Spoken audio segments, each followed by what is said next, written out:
Shtrien deri në Shtetet e Bashkuara hetimet e prokurorisë së Tiranës për skandalin e kompanisë DH Albania. Hetuesit u nisin autoriteteve të Delaware letër porosi ku kërkojnë sqarime për mënyrën si u regjistrua kompania Daniel Haberman.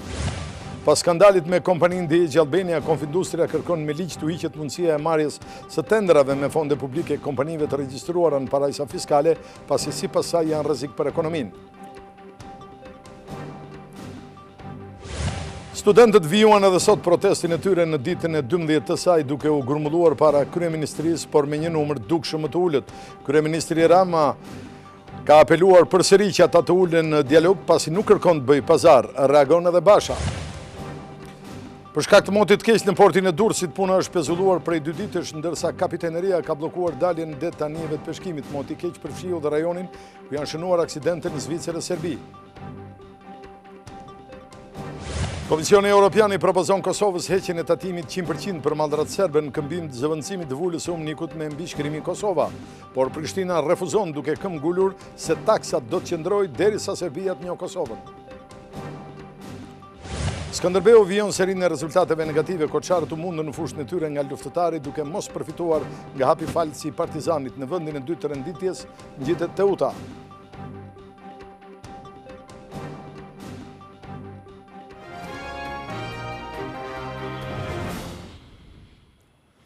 Zonja dhe zotrimi mbrëma dhe mirëserdhet këtu në televizionin Klan. Në këto momente ne po nisim edicionin e lajmeve të orës 19:30. Shtrien deri në Shtetet e Bashkuara të Amerikës hetimet e prokurorisë Tiranës për skandalin e kompanisë DH Albania. Grupi i hetuesve u ka nisur autoriteteve amerikane të shtetit Delaware një letër porosi ku kërkon sqarime për mënyrën se si është regjistruar kompania Daniel Haberman.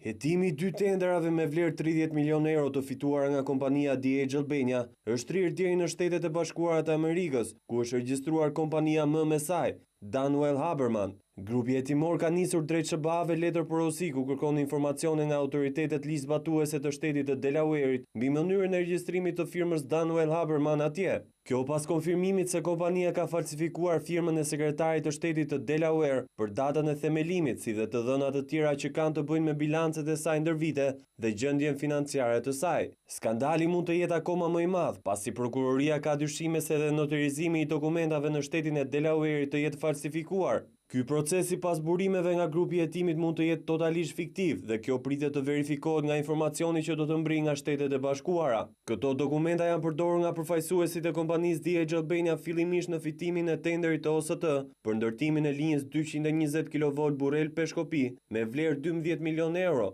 I njëjti dokumentacion thon burimet është përdorur edhe në tenderin e ndërtimit të lotit të parë të unazës së re me vlerë 18 milion euro. Prokuroria amerikane nga ana e saj është duke kryer një hetim për rastin, pasi falsifikimi i firmës së sekretarit të shtetit të Delawareit dhe ajo e një noteri është krim federal dhe ndërshkohet rënd. Prokuroria e Tiranës regjistroi procedimin penal për 4 vepra: shpërdorim detyre, shkelje barazisë në tendera, falsifikim dokumentash dhe mashtrim. Hetuesit janë duke verifikuar edhe veprimet e autoritetit rrugor dhe operatorit të sistemit të transmetimit dhe disa prej këtyre zyrtarëve do të merren në pyetje. Para hetuesve do të japin deponimet të tyre të gjithë personat e përfshirë në 2 tendera. Deri tani në tenderat e kompanisë rezultojnë emrat e përfaqësuesit ligjor të DH Albania, Avdiol Dobit, të noteres Gjevahire Braja dhe përkthyeses Shenda Kruja. Kjo e fundit nuk figuron në listën e përkthyesve zyrtar të Ministrisë së Drejtësisë, çka do të thotë se përkthimi i saj nuk është ligjërisht i vlefshëm dhe sipas zërit të Amerikës është specialiste e kompanisë Gener 2 të biznesmenit Bashkim Ulaj. Zëri i Amerikës raporton se është pikërisht Gener 2 e Ulajt pas skandalit me 2 tenderat me vlerë 30 milion euro dhe se Avdiol Dobi ka lidhje familjar me biznesmenin dhe se e ka transferuar adresën e tij në kullën ABA Business Center në pronësi të zotit Ulaj. Pas skandalit me kompaninë DH Albania, Confindustria përmes Gjergje Buxhukut kërkon që të ndryshohet ligji në mënyrë që të hiqet mundësia e marrjes së tenderave me fonde publike për kompanitë të cilat janë të regjistruara në parajsa fiskale. Skandali kompanisë offshore DH Albania, që fitoi 2 tendera publik me dokumentacion të falsifikuar, ka nxitur Confindustrin të propozojë një ligj që të ndalojë pjesëmarrjen e kompanive të regjistruara në parajsa fiskale në prokurimet publike apo çdo lloj bashkëpunimi me agjenci shtetërore. Vendimarrja politike në përgjithësi, por edhe ekzekutivi me çati, të sjellë një ligj në një seancë të jashtëzakonshme të Kuvendit të Shqipërisë, në mënyrë që kompanive offshore të bëhet e pamundur që të lidhin kontrata me ente shtetërore. Mungesa e një sistemi të fortë drejtësie për Gjergj Buxhukun e bën edhe më të domosdoshme ndërmarrjen e një nisme të tillë. Institucionet gjyqësore në Shqipëri janë shumë të dobta. Institucionet ekzekutive të cilat janë të ngarkuara për ndjekjen e këtyre rasteve janë të dobta ose nuk dëshirojnë që të futen në investigimin, në ndjekjen e burimit të këtyre parave, që në shumë raste përdoren për pastrimin e parave dhe një konsistentë për shmangjen nga vettingu. Buxhuku thotë se nga kompanitë offshore dëmtohet jo vetëm ekonomia, por dhe sektorë të tjerë. Kërcënohet çdo sektor biznesi përfshirë dhe median. Qeveria thotë se kontrata me Dhjetor nuk i ka dëmtuar financat e shtetit, pasi do të sekuestrohet garancia që kjo kompani ka lënë kur është firmosur marrëveshja, por ndryshe mendon kreu i Konfindustrisë. Nuk mund të quaj fitim faktin kur qeveria është mashtruar 2 herë rresht. Tani është mashtruar ose vetë mashtruar, unë këtë nuk e di. Por fakt është që ne nuk mund të lejojmë që ngjarje të tilla kaq të rënda të përsëriten ekonominë shqiptare. Sipas Buxhukut, kompanitë Guack kanë shtrirë aktivitetin e tyre në sektorin financiar, bankar, hidrokarbureve, infrastrukturës dhe teknologjisë.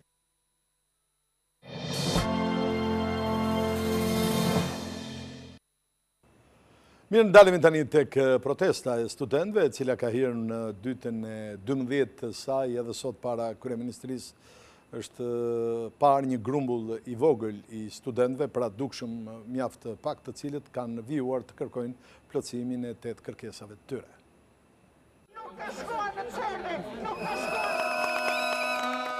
Protesta e studentëve vazhdoi edhe këtë të diel përpara kryeministrisë. Në ditën e 12 të protestës, numri i studentëve ka rënë ndukshëm dhe është rritur numri i qytetarëve në mbështetje të tyre.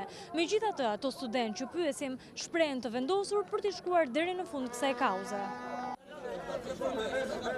Kauza jonë është më e fortë se kur edhe nuk do të shuhet derisa ne të arrijmë qëllimin tonë, të plotësohen 8 kërkesat. Për plotësimin e 8 pikave do rrim këtu. Besoj mesazhi është dhënë, në shkollë nuk ka, në fakultete nuk ka, as në zonës më. Kemi rastin e Kolumbis me protesta, qeveria akordoi 1.4 miliard euro për studentët, vetëm me protesta, s'ka dialog. Çfarë pritet të ndodhë të hënën? Kemi kërkuar çdo prindi, çdo pedagogu, çdo njeri që ndjen veten qytetar të Shqipërisë, na bashkohet për kauzën e studentëve. Nesër presim të na bashkohet gjithë Shqipëria apo pa parti politike. Këshillet studentore kanë lajmëruar se të hënën prej orës 11:30 deri në 14:30 do të zhvillohet protesta kombëtare e studentëve shqiptar. Edhe sot, kryeministri Edi Rama u ka bërë apel studentëve që të ulen së bashku në dialog. Me disa postime në rrjetet sociale, kreu i qeverisë ka përsëritur se qëllimi i tij nuk është që të bëjë pazar me studentët, por të dialogojë.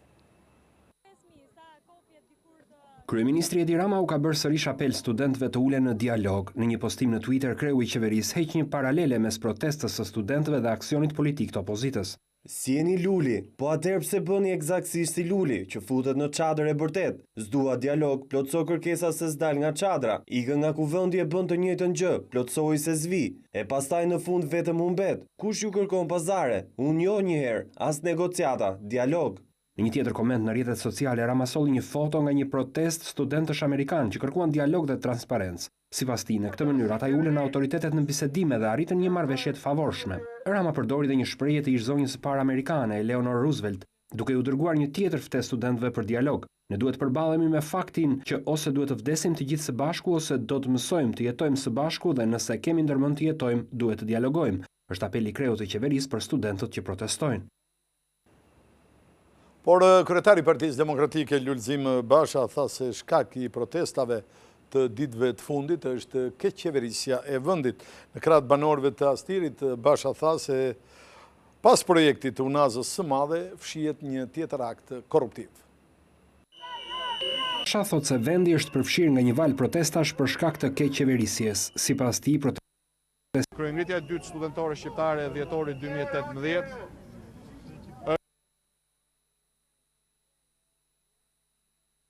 është shprehja më e çiltër. Do të vijojmë më tej me të tjera informacione. 10 banorë të fshatit Xhavzotaj të Durrësit kanë protestuar paraditën e sotme për gjendjen e infrastrukturës Në shenjë proteste ata kanë blokuar për 15 minuta me kazanët e mbeturinave rrugën nacionale Durrës-Shjak. Ata kërkuan që të rehabilitojë rruga që lidh Gjavzotajn me Durrësin, e cila është tejet e amortizuar. Kjo nuk është protesta e parë që ata kanë bërë për këtë çështje. Ka përfunduar në orët e para të mëngjesit sotëm procesi i numërimit të votave për zgjedhjen e anëtarëve të rinj të Këshillit Kombëtar të Partisë Demokratike. Në mesditë ka nisur edhe për llogaritja e votave, por ende nuk ka njoftim për fazën ku ndodhet ky proces. Kuvendi kombëtar votoi të shtunën për zgjedhjen e 170 anëtarëve të rinj nga lista prej 350 kandidatëve.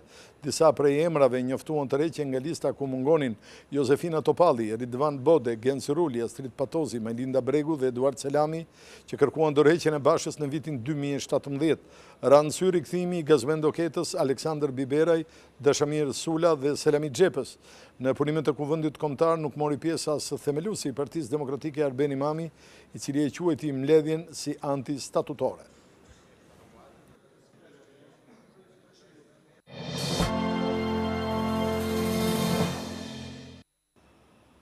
Mirë, është momenti që të shohim dhe të flasim për motin.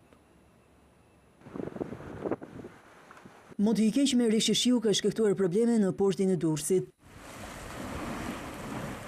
Prej 2 ditësh është pezulluar dalja në det e anijeve të peshkimit dhe atyre tregtare të tonazhit të ulët dhe të mesëm.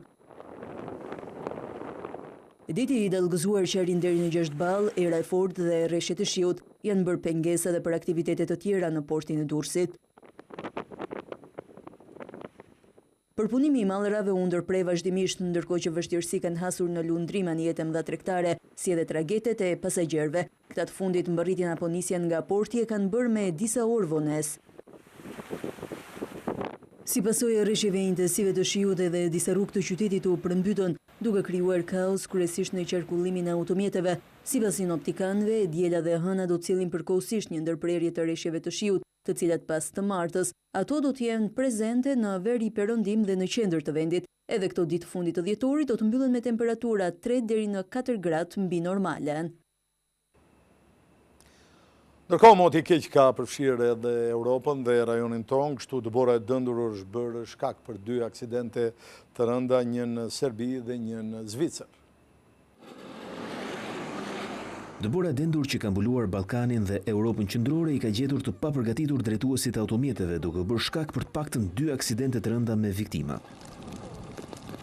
Këto pamje i përkasin një aksidenti të orëve të para të mëngjesit në një autostradë pranë Nishit në Serbi. Një autobus doli nga rruga për shkak të ngricave dhe u përmbys, duke i marrë jetën 3 personave duke plagosur 35 të tjerë, 4 prej të cilëve në gjendje të rëndë. Autobusi ishte nisur nga Shkupi drejt Vjenës.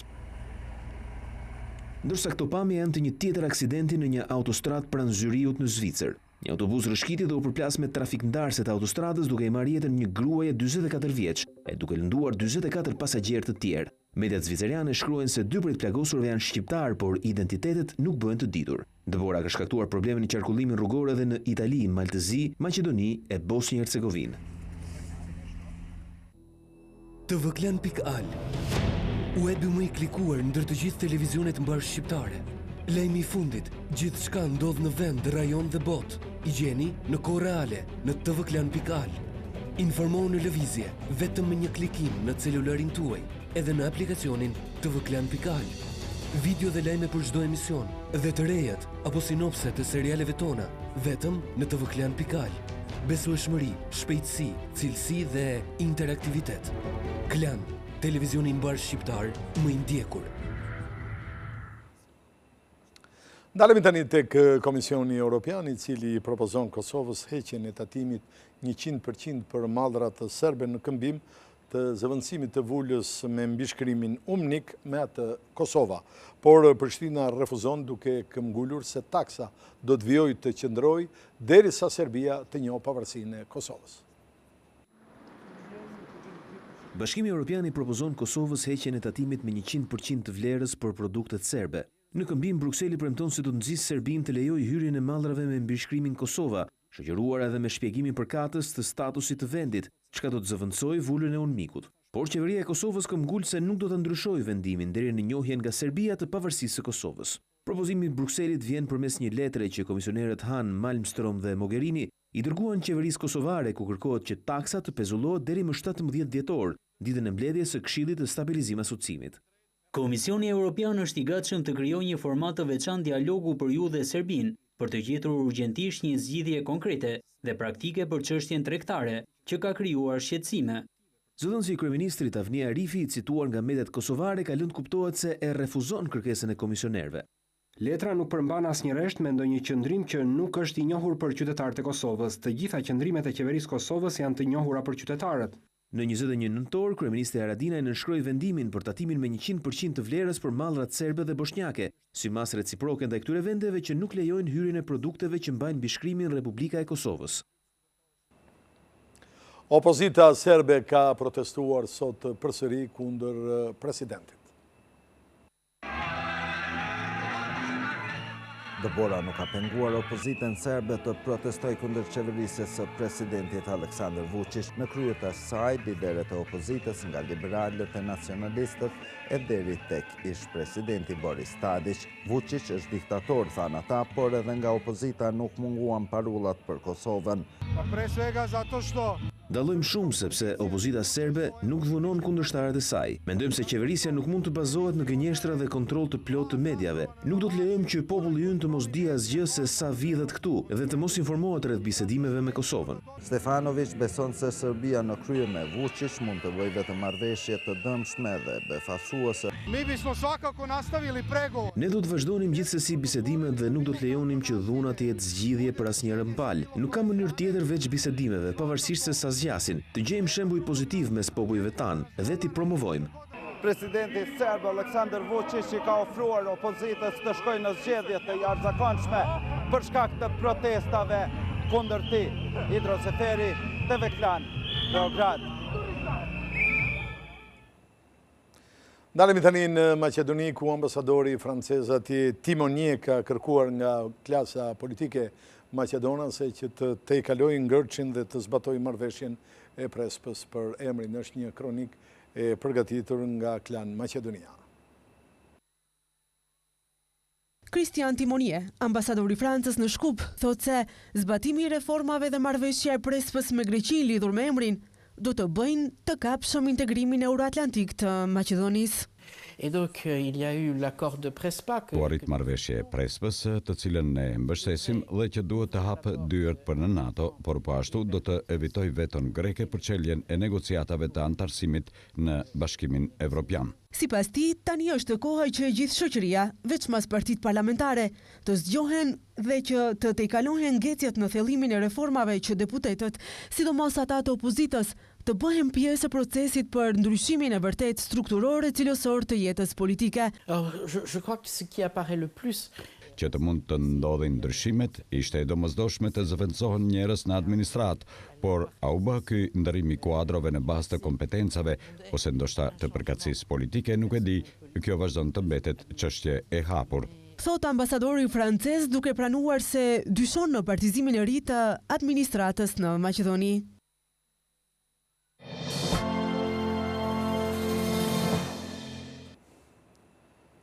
Mediat britanike shkruajnë sot se vendi po përgatitet në fshehtësi për një referendum të dytë për Brexit. Qeveria britanike po përgatitet fshehurazi për një referendum të dytë për Brexitin. Të përditshme prestigjioze britanike si Sunday Times dhe Mail on Sunday citojnë burime pranë-qeverisë që thonë se numri 2 i qeverisë, David Lidington, dhe shefi i kabinetit të kryeministres Gavin Barwell kanë zhvilluar takime me dyert të mbyllura gjatë orëve të fundit me ministrat. Referendumi i dytë për Brexitin shihet si një ndër mundësitë më të mira që qeveria të tërhiqet nga vendimi për daljen nga Bashkimi Evropian, pasi marrëveshja e arritur me Brukselin ka pak gjasa të miratohet në parlament, duke rrezikuar atë që është quajtur si katastrofë financiare për vendin. Theresa May ka mohuar publikisht mundësinë e referendumit dhe reagoi ashpër ndaj të njëjtës thirrje të ish-kryeministrit Tony Blair. Po luftoj për një marrëveshje të mirë për Britaninë dhe do të vazhdoj ta bëj, por dua t'i them Tony Blairit që shkon në Bruksel dhe përpiqet të minojë negociatat tona duke mbështetur referendumin e dytë, se është fyrje për postin që ka mbajtur dhe për njerëzit të cilëve u shërbeu. Të premten ish-kryeministri Blair kërkoi publikisht të jepet fund përpjekjeve për daljen nga Bashkimi Evropian dhe të organizohet një referendum i dytë, duke shprehur besimin se rezultati do të jetë i kundërt nga ai i 2016-s, ku rreth 52% e votuesve mbështetën daljen e Britanisë nga Unioni.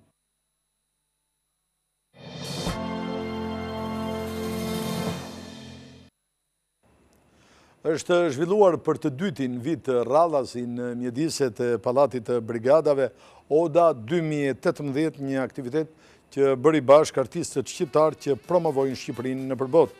Me mbështetjen e Ministrisë Turizmit dhe mjedisit u shpërndan 4 çmime për personazhet njohur shqiptar që me krenari i tregojnë botës se janë shqiptar dhe që nuk kursehen asnjëherë që t'ia prezantojnë bukuritë e vendit ton turistëve anëkënd botës. Me këtë çmim u nderua futbollisti i kombëtarës Armando Sadiku, regjizori Piero Milkani, aktori Nik Xhelilaj dhe modeli Emine Cunmulaj. Ministri i Turizmit Blendi Klosi tha se roli i artit dhe kulturës është i pazëvendësueshëm për të promovuar vendin. Oda 2018 mlodhi në një mbrëmje gala disa nga shqiptarët e famshëm në botë.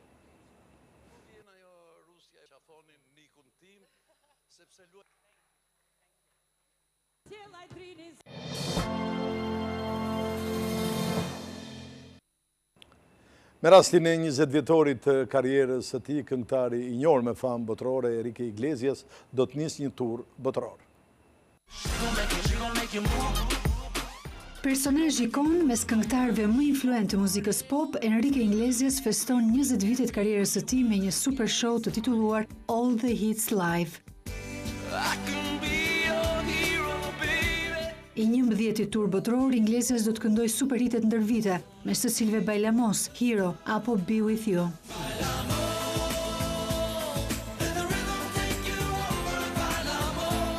Me 100 milion këngë dhe albume të shitur, 197 çmime mes të cilëve Grammy, Billboard Awards dhe World Music Awards,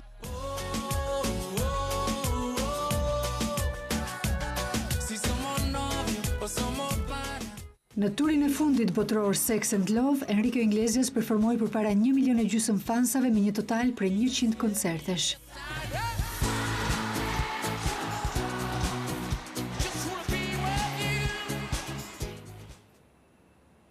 Këtu përfunduam këtë edicion lajmesh, zonja dhe zotrinj, ju falenderit për vëmendjen. Mirupafshim.